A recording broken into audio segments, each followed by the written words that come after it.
نکاح کے بعد بیوی کا ماتھا چوم کر اس سے اظہار محبت کرنا سنت نبوی ہے، بس وہی کر رہا تھا۔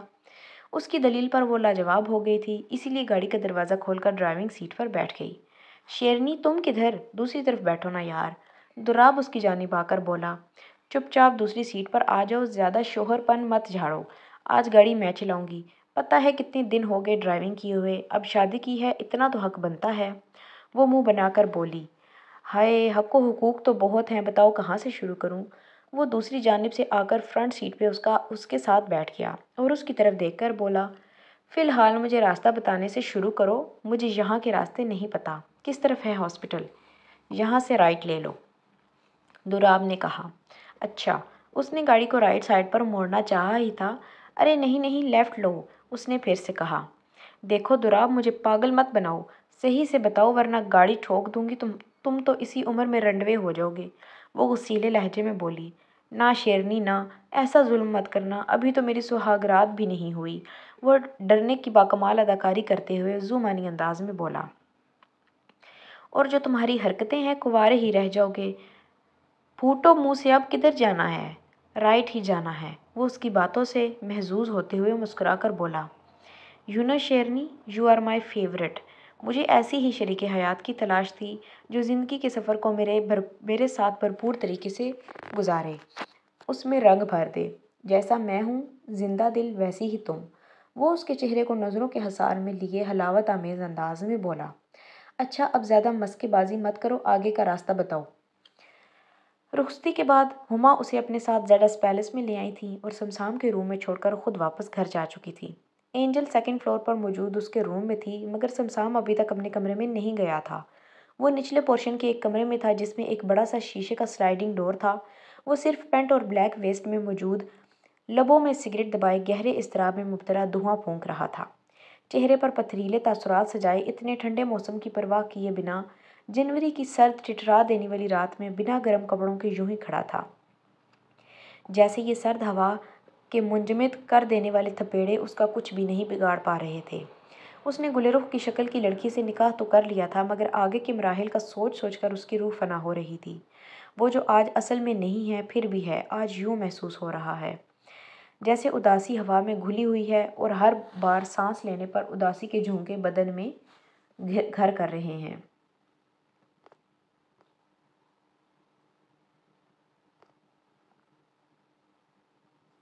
وہ دونوں ہاسپٹل پہنچ چکے تھے۔ دراب نے ریسیپشن سے کچھ معلومات لیں اور ہاسپٹل کے ایک پرائیویٹ کمرے میں داخل ہوا۔ آپ سے کوئی ملنے آیا ہے، اس نے کسی کے پاس جا کر خوش گفتار انداز میں کہا۔ اس شخصیت کی آنکھیں دروازے کی جانب اٹھیں۔ جیسے ہی محمل اندر آئی، سامنے اپنے بابا کو ہاسپٹل کے ایک کمرے کے بستر پر لیٹے دیکھ کر اس کی آنکھوں میں نمی گھلنے لگی۔ وہ بھاگنے کے انداز میں ان کی طرف آئی اور ان کے سینے سے لپٹ کر دھواں دار رونے لگی۔ بابا، آپ ٹھیک ہیں نا؟ پتہ ہے ہم نے آپ کو کتنا مس کیا، وہ لڑکھڑاتی ہوئی آواز میں گلوگیر لہجے میں بولی۔ ہارون شیخ کی آنکھیں آنسوؤں سے بھری ہوئی تھیں۔ انہوں نے بولنا چاہا مگر ان کی آواز نے ان کا ساتھ نہ دیا۔ میں ٹھیک ہوں، وہ کپکپاتی ہوئی آواز میں بولے۔ ان کی آواز ٹکڑوں میں بٹ رہی تھی اور ان کا ہاتھ بھی نہیں اٹھ رہا تھا کہ وہ اس کے سر پہ ہاتھ رکھ کر اسے تسلی کے دو بول کہہ سکیں۔ کیا ہوا ہے میرے بابا کو؟ اس نے اپنے گالوں پہ پھسلنے والے آنسوؤں کو پونچھ کر پلٹتے ہوئے پیچھے کھڑے دراب کو دیکھ کر اس سے پوچھا۔ ان کا ایکسیڈنٹ ہو گیا تھا، اس نے مختصراً بتایا۔ نائٹ ڈیوٹی تھی، نرس نے ہارون شیخ کو انجیکشن دیا تو وہ چند لمحوں میں نیند کی آغوش میں چلے گئے۔ مجھے پوری بات تفصیل سے بتاؤ، محمل نے اپنے بابا کے ٹھیک طرح سے سو جانے کے بعد اس سے سپاٹ انداز میں کہا۔ یہاں بیٹھو، بیٹھ کر آرام سے بات کرتے ہیں۔ وہ پرائیویٹ روم تھا جہاں پیشنٹ بیڈ کے علاوہ ایک طرف 2 سیٹر صوفہ موجود تھا، وہ دونوں وہیں بیٹھ گئے۔ اصل میں اس نے بات کا آغاز کرتے ہوئے گہری سانس لی، پھر بولا۔ میں اور سمسام گہرے دوست ہیں، اس نے بزنس میں میری بہت مدد کی۔ وہی جس سے میری شادی ہو رہی تھی؟ محمل نے حیرانگی سے استفسار کیا۔ وہی، میں جب یہاں آیا تو اس کے کہنے پر ملک عاشر سے دوستی کر لی۔ اسے نہیں پتا کہ میں سمسام کے کہنے پر اس کی ہر حرکت پہ نظر رکھے ہوئے تھا۔ اس نے سمسام کے ساتھ بہت برا کیا، اس سے اس کی محبت کو دور کرنا چاہا تھا، مگر خدا کو کچھ اور ہی منظور تھا۔ اس نے تمہارے بابا سے پراپرٹی کے پیپر سائن کروا لیے تھے۔ ہارون صاحب نے وہاں سے فرار ہونا چاہا تھا لیکن اچانک بھاگتے ہوئے ایک گاڑی کے سامنے آ گئے۔ عاشر کے آدمیوں کو لگا کہ یہ مر گئے ہیں، انہوں نے ان کی لاش کو ٹھکانے لگانے کا کہا۔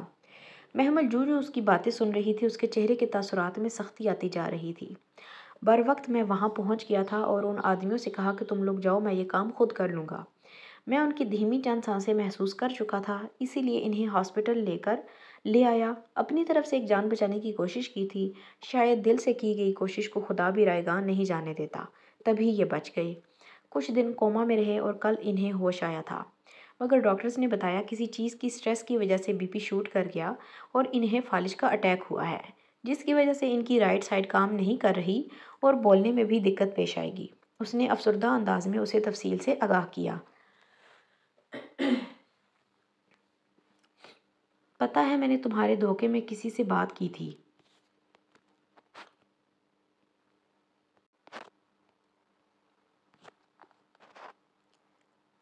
پتہ ہے میں نے تمہارے دھوکے میں کسی سے بات کی تھی۔ دوراب کی بات پہ اس نے اسے خشمگین نگاہوں سے دیکھا۔ ایکچولی میں اسے تمہیں سمجھ رہا تھا، مگر اس کی شکل و صورت چاہے تمہارے جیسی تھی، لیکن میری شیرنی کی جیسی دھاڑ نہیں تھی۔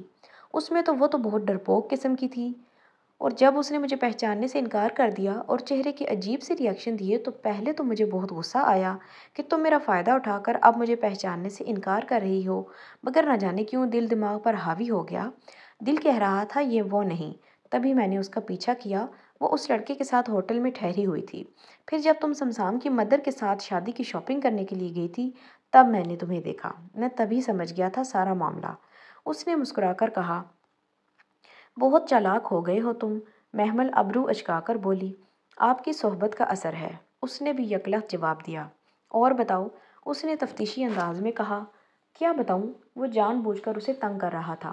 اچھا ہوتا اسی سمسام سے شادی کر لیتی، بہت شارپ مائنڈ تھا اور تم سے ہینڈسم بھی۔ اس نے بھی اس کا دل جلانے کی کوئی کسر نہیں چھوڑی تھی۔ عجیب، مجھ سے ہینڈسم ہوا تو کیا ہوا، آپ کے دل کو تو ہم بھا گئے تھے، اور جو دل کو بھا جاتے ہیں ان سے خوبصورت دنیا میں اور کوئی دکھائی نہیں دیتا۔ وہ اس کی آنکھوں میں آنکھیں ڈال کر جذبات سے لبریز انداز میں بولا۔ واہ رے مولا، تیرے بندوں کی خوش فہمیاں۔ وہ اوپر کی جانب دیکھتے ہوئے تعصب بھرے انداز میں بولی۔ بتاؤ نا، اگر میں سچ میں شادی کر لیتی اس سے تو کیا کرتے؟ محمل نے ذہن میں آیا سوال فوراً سے بیشتر لبوں پر لایا۔ مجھے پتہ ہے تم میرے علاوہ کسی سے شادی نہیں کرتی، تمہارا دل اس بات کے لیے کبھی راضی نہیں ہوتا، اور دوسری انتھیٹک بات، تم نے عاشر کی شرط کے مطابق یہاں آنا ہی تھا، تم کبھی بھی اپنی جگہ اپنی اس ڈرپوک بہن کو نہیں بیچتی۔ یہ کیا بار بار میری بہن کو ڈرپوک بولے چلے جا رہے ہو؟ تب سے ایک بار چپ کر کے سن لیا، میں اب کہا نا تو اچھا نہیں ہوگا۔ ہاں، وہ ڈرپوک نہیں، معصوم ہے، اس ملک کا سامنا نہیں کر سکتی تھی، اسی لیے خود آئی تھی۔ اپنے بابا کے لیے کوئی بھی بات ماننا پڑتی تو میں مان جاتی، لیکن آخری وقت میں تم نے یہاں پہنچ کر پانسا ہی پلٹ دیا۔ مجھے دوراب نکال کر کے یہاں بھیجا تھا تاکہ تم پہ نظر رکھوں، اور وہ رخصتی کے بعد یہاں پہنچ جائے گا۔ اسے کیا پتا تھا کہ میری تو بہت پہلے ہی سے ہی تم پر نظر تھی۔ وہ شرارت سے آنکھ ونک کیے بولا۔ ٹھرکی، وہ سر جھٹک کر بولی، اور اپنے سوئے ہوئے بابا ہارون شیخ کے پاس چلی گئی تھی۔ کتنی دیر وہاں کھڑی انہیں دیکھتی رہی، پھر واپس اپنی جگہ پر آ کر بیٹھ گئی۔ وہ افسردگی سے ان کی بیماری کے علاج کے بارے میں سوچتی رہی۔ اس نے جھلمل کرتی آنکھوں سے اسے دیکھ کر پوچھا، ڈونٹ ٹیک ٹینشن، بالکل ہو جائیں گے ٹھیک، ان کا علاج کروائیں گے تو ٹھیک ہو جائیں گے۔ موت کے علاوہ تو سب بیماریوں کا علاج موجود ہے اب دنیا میں، اور اپنی موت کو تو وہ پہلے ہی شکست دے چکے ہیں۔ بہت بہادر ہیں، اور تم بھی بہت بہادر ہو۔ پھر اس طرح رو مت، اپنی پرسنالٹی خراب کر رہی ہو، روتو بن کر۔ پھر سے وہی کہوں گا کہ وہی میری فیورٹ شیرنی بنونا، مجھے وہی دھاڑتی ہوئی شیرنی پسند ہے۔ وہ اس کی گردن میں ہاتھ ڈال کر اس کا چہرہ اپنے قریب کیے بوجھل آواز میں بولا، اور اپنے لب اس کے بھیگے ہوئے گال پہ رکھے۔ کہیں بھی شروع ہو جاتے ہو شوخے، دیکھو تو صحیح ہم ہاسپٹل میں ہیں۔ محمل نے پیچھے کھسکتے ہوئے ڈپٹنے کے انداز میں کہا۔ یہی تو علاج ہوتا ہے، تم بھی کرو نا میرے مرض کا علاج۔ اس کے ہونٹوں پر مسکراہٹ رقص کر رہی تھی۔ محمل کی بھی ہنسی نکل گئی۔ تمہارے دماغ کا واقعی علاج ہونے والا ہے، یہاں سے کھسکے ہوئے لگ رہے ہو۔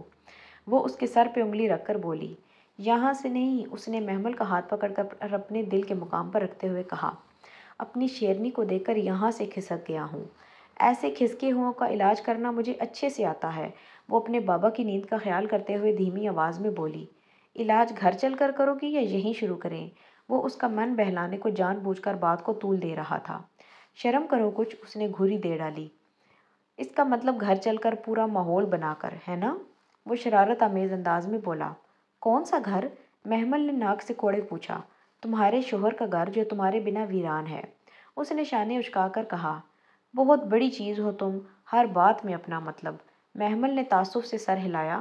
جب تم سیدھے طریقے سے لائن پہ نہیں آؤ گی تو مختلف حربے آزمانے پڑیں گے نا، کیا پتا کسی سے کام بن جائے۔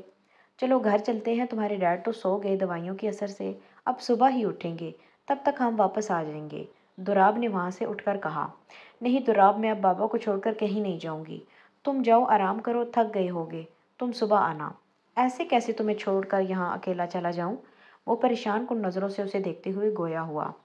کیوں، یہاں کیا ہونا ہے مجھے؟ تمہاری شیرنی کافی ہے سب کے لیے اکیلی ہی۔ وہ بھی اسے رخصت کرنے کے لیے اٹھ کر کھڑی ہوئی۔ یعنی کہ تم نے مان لیا کہ تم میری ہو؟ دراب نے روم میں لائٹ آف کیے نائٹ بلب روشن کیا، جس سے روم میں ملگجی سی روشنی پھیل گئی، اور ہاتھ اس کی کمر میں ڈال کر اسے اپنے بازو کے حصار میں لیا۔ قبول ہے، 3 بار کہا، اب اور کیا سننا چاہتے ہو؟ وہ جان بوجھ کر اسے الفاظ میں الجھا کر اس کی حالت کا حس اٹھانے لگی۔ 3 لفظ جو میں سننا چاہتا ہوں وہ کہو نا۔ وہ سرگوشی نما آواز میں اس کے کان کے قریب چہرہ کیے چاشنی بھرے انداز میں بولا۔ اپنا خیال رکھنا، وہ دھیمی آواز میں کہتے ہوئے کھلکھلائی۔ بہت ظالم ہو تم، وہ خفگی سے منہ پھلا کر بولا۔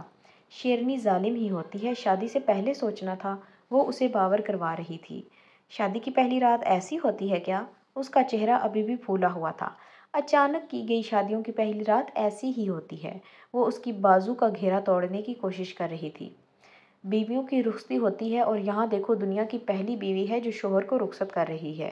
کسی بھی طرح سے یہاں سے چلا جائے، اس کا پیچھا چھوڑ دے، حالانکہ منہ دکھائی کا تحفہ بھی لے چکی ہے۔ وہ اس کی پیشانی سے اپنی پیشانی لگائے خفگی سے بولا۔ ایسی بات نہیں ہے، میں تمہارے آرام کے خیال سے کہہ رہی تھی۔ اسے ناراض دیکھنا محمل کو بھی اچھا نہیں لگ رہا تھا، تبھی نہ چاہتے ہوئے بھی بول پڑی۔ میں جانتا ہوں، ڈونٹ وری، اپنا خیال رکھو اور اپنے بابا کا بھی، میں صبح جلدی آ جاؤں گا۔ وہ اس کا ہاتھ دبا کر چھوڑتے ہوئے نرمی سے گویا ہوا تو محمل نے اس بات میں سر ہلا دیا۔ وہ روم سے باہر نکلنے لگا تھا کہ واپس پلٹ آیا۔ محمل نے حیران کن نظروں سے اسے دیکھا کہ اب کیا ہوا۔ وہ تیز قدموں سے چلتا ہوا اس کے قریب آیا اور اسے اپنی باہوں میں بھر لیا۔ "The best thing that ever happened to me is you", وہ دلکش انداز میں بولا۔ محمل نے ابھی اس کے گرد اپنی بازو باندھ دیے مگر لبوں پہ قفل رکھا تھا۔ اس کی اس پیش رفت نے دراب کے بدن میں طمانینت کی لہر دوڑا دی تھی۔ وہ مطمئن تھا آج اسے اس کی محبت محرم بن کر ہمیشہ ہمیشہ کے لیے مل گئی تھی۔ وہ اس کے ریشمی بالوں پہ لب رکھتے دھیرے سے خود سے الگ کرتے ہوئے پیچھے ہوا اور ہاتھ ہلاتا ہوا باہر نکل گیا۔ گاڑی میں آ کر بیٹھا تو اسے کچھ یاد آیا۔ اس نے اپنی پاکٹ سے موبائل نکال لیا۔